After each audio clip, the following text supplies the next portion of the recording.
Cracking the percentage puzzle. Mastering the art of percentage calculations. Hello, English learners.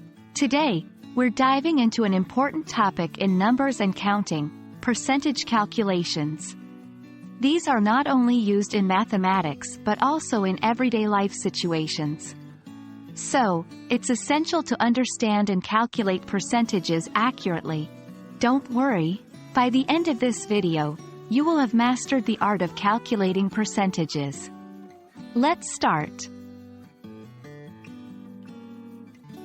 Percentages are a way to express a number as a fraction of 100.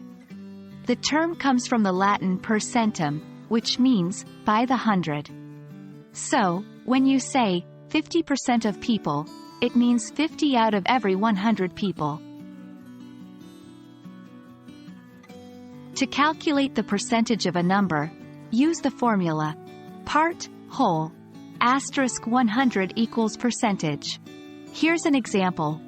If 30 people out of a group of 100 like ice cream, then the percentage of people who like ice cream would be 30/100ths, asterisk 100 equals 30%.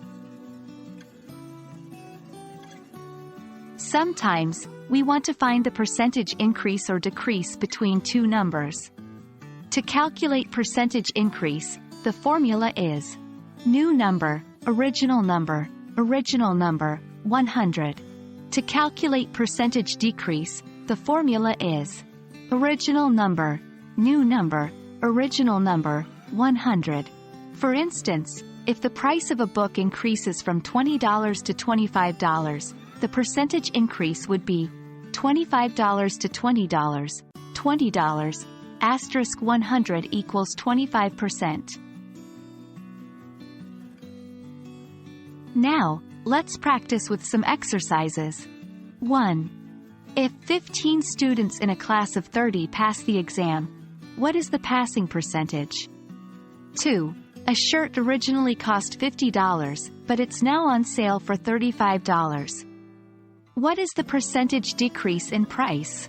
3. The population of a city increased from 1 million to 1,100,000. What is the percentage increase?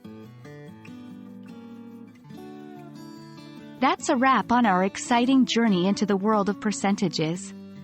Remember, practice is the key to mastering this skill. Keep practicing the exercises and soon you'll find that calculating percentages is as easy as pie. We hope you found this video helpful, and we can't wait to see you in our next one.